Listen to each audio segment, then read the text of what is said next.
Hello class. Today's topic is organic reactions.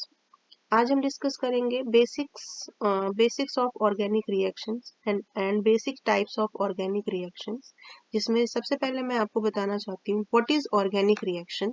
Organic reactions are generally chemical reactions involving organic compounds, यानी ऐसे chemical reactions जिनमें organic compounds involve होते हैं। अभी organic compounds क्या होते हैं? Organic compounds are generally those compound which contain carbon and hydrogen, just like hydrocarbons, यानी ऐसे केमिकल रिएक्शंस जिसमें कार्बन हाइड्रोजन से बने कंपाउंड या हाइड्रोकार्बन्स इन्वॉल्व होते हैं, उस टाइप के रिएक्शंस को हम ऑर्गेनिक रिएक्शंस कहते हैं। And the production of many chemicals or man-made chemicals like drugs, medicines, plastic, polymers, food additives, dyes, fabrics, all are depends on the organic reactions. जितने भी हमारे इस टाइप के प्रोडक्ट्स फॉर्म होते हैं वो सारे ऑर्गेनिक रिएक्शंस में ऑर्गेनिक रिएक्शंस के थ्रू फॉर्म होते हैं। जनरली रिएक्शंस होती क्या है? हमने पढ़ा हुआ है कि रिएक्शंस जनरली क्या होते हैं कि जब टू रिएक्टेंट्स आपस में कंबाइन होते हैं तो प्रोडक्ट फॉर्म होता है। इनके बीच कोई भी केमिकल रिएक्शन हुआ या केमिकल ट्रांसफॉर्मेशन हुआ और उससे हमारे पास एक नया प्रोडक्ट फॉर्म होता है जिसकी जो प्रॉपर्टीज होती हैं वो कम्प्लीटली डिफरेंट होती हैं रिएक्टेंट से। सिमिलरली जो हमारे ऑर्गेनिक रिएक्शंस हैं उसमें भी दो रिएक्टेंट्स हमारे यूज होते हैं, जिसमें एक को हम कंसीडर करते हैं एज अ सबस्ट्रेट एक है हमारा सबस्ट्रेट और दूसरा है अटैकिंग रिएजेंट। जब अटैकिंग रिएजेंट सबस्ट्रेट को अटैक करता है यानी उससे रिएक्ट करता है तो फर्स्ट ऑफ ऑल हमारे पास एक इंटरमीडिएट फॉर्म होता है। इंटरमीडिएट का मतलब होता है कि प्रोडक्ट और रिएक्टेंट के बीच की स्टेज, ठीक है, जो कि अनस्टेबल होते हैं, यानी वो थोड़े ही टाइम के लिए फॉर्म होते हैं।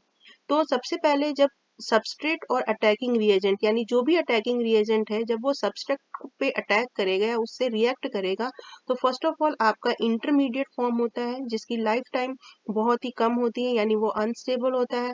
आफ्टर दैट ये इंटरमीडिएट जो है वो प्रोडक्ट में कन्वर्ट होगा जो कि हमें स्टेबल प्रोडक्ट मिलता है, ठीक है। तो ऑर्गेनिक रिएक्शंस में एक हमारा सबस्ट्रेट है, दूसरा अटैकिंग रिएजेंट है। They will react to each other and form an intermediate which is unstable. After that it will convert into the stable product. सबसे पहले हम डिस्कस करेंगे how many types of organic reactions. बहुत सारे type के organic reactions होती हैं, लेकिन बेसिकली हम यहाँ पे जो डिस्कस करेंगे वो कुछ कॉमन ऑर्गेनिक रिएक्शंस डिस्कस करेंगे, like substitution reaction, addition reaction, elimination reaction, oxidation reaction, reduction, cyclization and ring opening reactions, ठीक है। But before starting these type of organic reaction सबसे पहले हमें पता होना चाहिए how many types of attacking reagent, कितने टाइप के अटैकिंग रिएजेंट्स हैं जो सबस्ट्रेट के साथ यानी ऑर्गेनिक रिएक्शंस में पार्टिसिपेट करते हैं। तो सबसे पहले आज का जो हमारा मेन टॉपिक है that is attacking reagents and there types of attacking reagents. हमारे पास जो दो रिएजेंट्स हैं रिएक्टेंट होते हैं, one reactant plus other reactant, they will interact to each other, form an intermediate and after that it will convert into the product. तो इसमें से अगर हमसे ये पूछा जाए कि विच वन इज सबस्ट्रेट और कौन सा अटैकिंग एजेंट होगा तो हम ये कैसे डिफाइन करेंगे? तो उसे डिफाइन करने का एक बहुत ही इजी मेथड है। More reactive reactant is called reagent. दोनों रिएक्टेंट में से जो सबसे ज्यादा रिएक्टिव रिएक्टेंट होगा उसे हम रिएजेंट के से कंसीडर करते हैं और जो लेस रिएक्टिव फॉर्म होगा उसे हम सबस्ट्रेट कहते हैं, ठीक है। तो जो मोर रिएक्टिव है उसे आप रिएजेंट से डिफाइन करोगे और जो लेस रिएक्टिव है उसे आप सबस्ट्रेट से डिफाइन करोगे। Now coming on attacking reagent, कितने टाइप के अटैकिंग रिएजेंट्स हैं जो जनरली ऑर्गेनिक रिएक्शंस में पार्टिसिपेट करते हैं? तो there are three types of attacking reagents. First is nucleophile,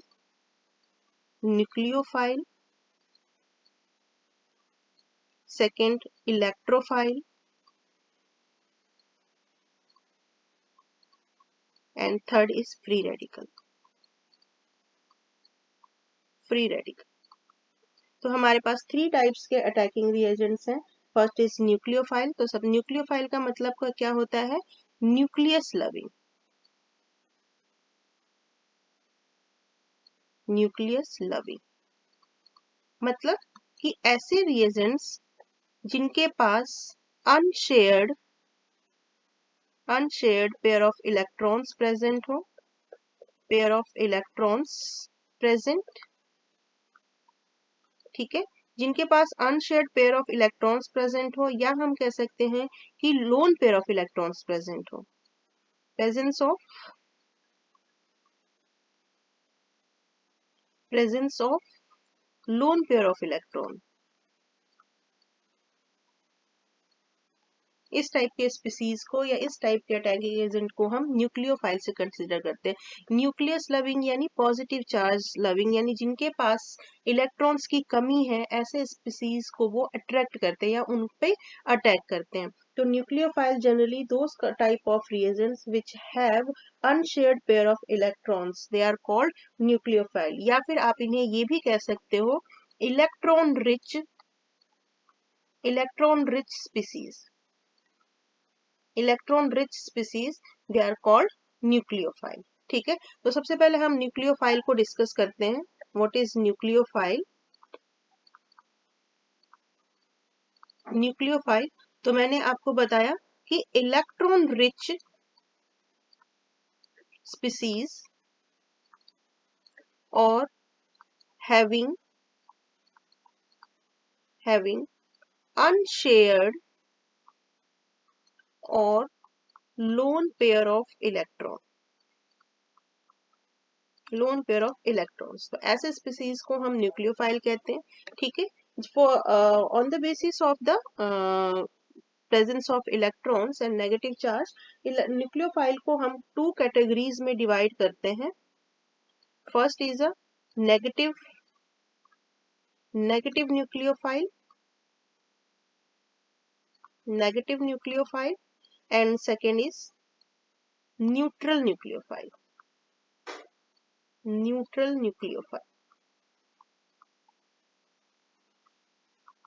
ठीक है, तो नेगेटिव न्यूक्लियोफाइल का मतलब क्या है कि ऐसे स्पीसीज जिनके पास having lone pair of electrons present है, यानी जो अपने इलेक्ट्रॉन्स इजीली डोनेट कर सके, एंड साथ ही साथ हैविंग नेगेटिव चार्ज, यानी कि वो लोन पेयर ऑफ इलेक्ट्रॉन भी है उनके पास और साथ ही साथ अगर वो नेगेटिव चार्ज को कैरी करते हैं, तो इस टाइप के न्यूक्लियोफाइल को हम नेगेटिव न्यूक्लियोफाइल करते हैं। For example like H negative, R negative, Cl negative, या फिर आप इसे लिख सकते हो X नेगेटिव। ठीक है, इसके अलावा आप लिख सकते हो OR नेगेटिव, ठीक है, and NH2 negative, OH negative, Cn negative. तो ये सारे जो हैं ये आपके नेगेटिव न्यूक्लियोफाइल के एग्जांपल्स हैं। इन सभी के पास आपका लोन पेयर ऑफ इलेक्ट्रॉन भी है, साथ ही साथ ये नेगेटिव चार्ज भी कैरी कर रहे हैं। तो इस टाइप के न्यूक्लियोफाइल को हम नेगेटिव न्यूक्लियोफाइल कहेंगे। जबकि जो न्यूट्रल न्यूक्लियोफाइल होते हैं, neutral nucleophile means having only lone pair of electrons and no negative charge, यानी कि सिर्फ लोन पेयर ऑफ इलेक्ट्रॉन होगा बट ये कोई नेगेटिव चार्ज कैरी नहीं करेंगे। फॉर एग्जाम्पल जैसे हमारे पास है tertiary amine, loan pair of electron, ammonia NH3, ठीक है, इसके अलावा वाटर, ठीक है, अल्कोहल, ठीक है, एंड सो ऑन। तो आप यहाँ ध्यान से देखो, ये सभी के पास लोन पेयर ऑफ इलेक्ट्रॉन है। They can easily donate their lone pair of electrons but they have no any negative charge. तो ये आपके न्यूट्रल न्यूक्लियोफाइल्स कंसीडर होते हैं। ठीक है, नेक्स्ट है हमारे पास इलेक्ट्रोफाइल। इलेक्ट्रोफाइल क्या होते हैं? इलेक्ट्रोफाइल को अगर हम देखें तो इसे आप कह सकते हो इलेक्ट्रॉन लविंग। दैट मीन्स कि जो इलेक्ट्रॉन को लव करें, यानी जो ऐसे स्पीसीज जो इलेक्ट्रॉन लविंग है, यानी जिनके पास इलेक्ट्रॉन्स की कमी है, तो वो इलेक्ट्रॉन्स की कमी है इसलिए वो इलेक्ट्रॉन लविंग है, यानी इलेक्ट्रॉन्स उनको चाहिए और वो इलेक्ट्रॉन जहां पे भी इलेक्ट्रॉन रिच स्पीसीज होंगे उन पे वो अटैक करेंगे। यानी जनरली जो पॉजिटिवली चार्ज स्पीसीज होते हैं उन्हें हम इलेक्ट्रोफाइल कंसीडर करते हैं। ठीक है, तो हम अगर इलेक्ट्रोफाइल की बात करें, व्हाट इज इलेक्ट्रोफाइल, तो electrophile means electron loving, electron loving, and generally ये किस टाइप के कंपाउंड्स होंगे, the electron deficient, electron deficient reagent is called electrophile। ठीक है, या फिर आप कह सकते हो कैरी पॉजिटिव चार्ज, यानी ऐसे रिएजेंट या ऐसे स्पीसीज जिनके पास इलेक्ट्रॉन्स की कमी है और वो ऐसे स्पीसीज पे अटैक करेंगे जहां पे इलेक्ट्रॉन्स की इलेक्ट्रॉन सफिशिएंट अमाउंट में, यानी कि जहां पे loan pair of electrons present है।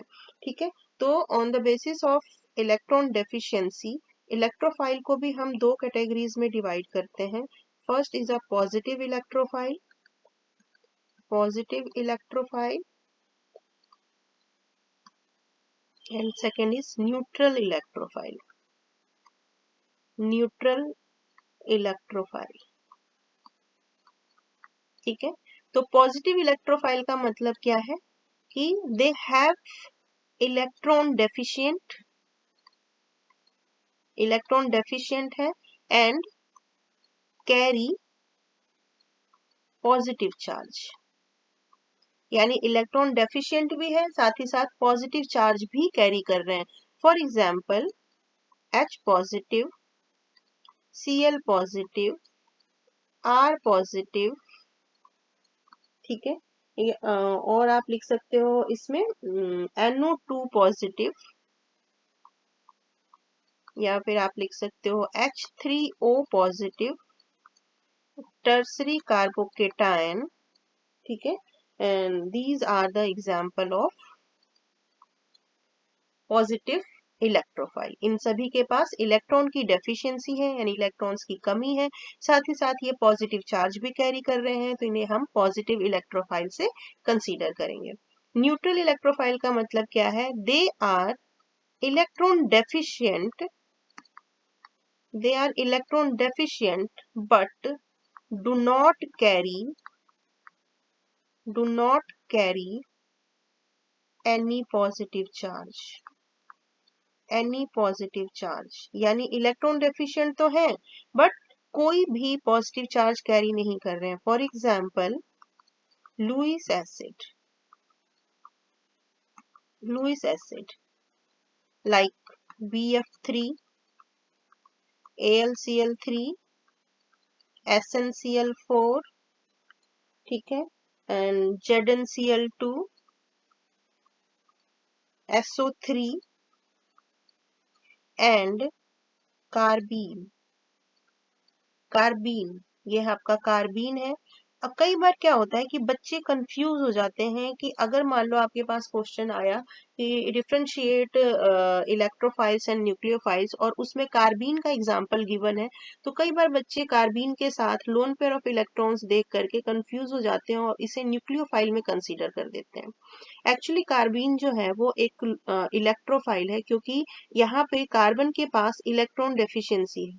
कार्बन में आउटर मोस्ट शेल में कितने इलेक्ट्रॉन्स होते हैं, 4 इलेक्ट्रॉन्स, और उसके साथ 2 हाइड्रोजन है, यानी एक इलेक्ट्रॉन जो है वो हाइड्रोजन से मिला हुआ है इसको, और दूसरा इलेक्ट्रॉन भी इसे हाइड्रोजन से मिला है, यानी 4 तो इलेक्ट्रॉन्स कार्बन के हैं और 2 इलेक्ट्रॉन्स किसके हैं, हाइड्रोजन के, यानी टोटल नंबर ऑफ इलेक्ट्रॉन्स कितने हो गए, 1 2 3 4 5 6 इलेक्ट्रॉन।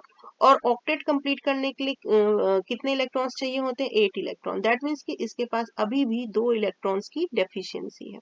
तो आपका जो कार्बीन है इसे हम कार्बीन कहते हैं, और ये जो कार्बीन है ये इलेक्ट्रॉन डेफिशिएंट स्पीसीज है, इसलिए हम इसे न्यूट्रल इलेक्ट्रोफाइल में कंसीडर करेंगे। ठीक है, neutral electrophile. Okay, now the next is a free radical. Free radical मतलब ऐसे compound which carry only one electron, ठीक है. That means the species which are one electron deficient. The compound or the species which are one electron deficient, उसे हम क्या कहते हैं, free radical, जिसे हम जनरली रिप्रेजेंट करते हैं एक रेडिकल से. ठीक है, इसके ऊपर ना कोई पॉजिटिव चार्ज होता है ना ही कोई नेगेटिव चार्ज होता है. इसे हम आर रेडिकल या फिर सिर्फ रेडिकल से रिप्रेजेंट करते हैं. और जनरली ये जो फ्री रेडिकल्स हमारे फॉर्म होते हैं वो होमोलिटिक फिशन के थ्रू फॉर्म होते हैं. Homolytic fission. अब ये होमोलिटिक फिशन क्या है? होमोलिटिक फिशन का मतलब क्या होता है? होमो मीन्स सेम, इक्वल डिस्ट्रीब्यूशन. जैसे मान लीजिए कि हमारे पास क्लोरीन है, इसे हम इस तरह से लिख सकते हैं Cl एंड Cl. ठीक है, एक इलेक्ट्रॉन Cl का, दूसरा इलेक्ट्रॉन Cl का. तो इनके बीच जब होमोलिटिक फिशन होता है, यानी होमोलिटिक का मतलब है one electron shifted to one chlorine and other electron shifted to other chlorine. ठीक है, तो एक एक इलेक्ट्रॉन एक एक Cl के पास शिफ्ट हो गया, तो इसे हम कैसे लिखेंगे? 2Cl radical. ठीक है, तो ये होमोलिटिक फिशन के थ्रू हमारा रेडिकल फॉर्म होता है. और ये जो रेडिकल है अनदर रेडिकल के साथ रिएक्ट करके प्रोडक्ट फॉर्म कर सकते हैं. जैसे मान लो हमारे पास एक Cl रेडिकल है और ये दूसरे H रेडिकल के साथ रिएक्ट करके आपका HCl फॉर्म कर सकता है. ठीक है, तो जनरली जो फ्री रेडिकल्स होते हैं वो फ्री रेडिकल मैकेनिज्म में पार्टिसिपेट करते हैं. और जनरली सनलाइट या यूवी रेडिएशंस के प्रेजेंस में होमोलिटिक फिशन होता है. होमोलिटिक को हम रिप्रेजेंट करते हैं हाफ एरो से. ये हाफ एरो क्या रिप्रेजेंट कर रहा है? Shifting of one electron. अगर आप फुल एरो बनाते हो तो फुल एरो रिप्रेजेंट करता है shifting of both electron, both bonded electrons. ठीक है, तो ये रिप्रेजेंट कर रहा है हेट्रोलिटिक फिशन को और हाफ एरो रिप्रेजेंट करता है होमोलिटिक फिशन को. तो दो टाइप की फिशन होती हैं, homolytic fission and heterolytic fission. Heterolytic fission से आपका आइदर कार्बोकेटायन और केटायन और एनायन फॉर्म हो सकते हैं. एंड होमोलिटिक फिशन से आपका हमेशा रेडिकल फॉर्म होगा. ठीक है, हेट्रोलिटिक में दोनों इलेक्ट्रॉन शिफ्ट होते हैं, यानी दोनों बॉन्डेड इलेक्ट्रॉन किसी एक एटम पे शिफ्ट होंगे तो एक के ऊपर पॉजिटिव चार्ज होगा, दूसरे पे नेगेटिव चार्ज. बट होमोलिटिक यानी इक्वल डिस्ट्रीब्यूशन हो रहा है इलेक्ट्रॉन का, तो हमेशा रेडिकल फॉर्म होता है. तो आई होप अटैकिंग रिएजेंट्स आपको समझ में आया होगा. There are three kinds of attacking reagents: nucleophile, electrophile and free radical. Nucleophiles are electron rich species. They attack on electron deficient groups. Electrophiles are electron deficient species, जिनके पास electrons की कमी होती है, और ये जनरली इलेक्ट्रॉन रिच स्पीसीज पे attack करते हैं ताकि ये इजिली इलेक्ट्रॉन को अट्रैक्ट कर सके. And free radicals are generally only radicals जिनके पास ना ही कोई पॉजिटिव और ना ही कोई नेगेटिव चार्ज होता है. इनके पास सिर्फ एक इलेक्ट्रॉन होता है और ये जनरली रेडिकल के साथ ही इंटरैक्ट करेंगे. ठीक है, तो आज के लिए हम सिर्फ अटैकिंग रिएजेंट करते हैं. नेक्स्ट लेक्चर में हम स्टार्ट करेंगे types of organic reactions. Thank you.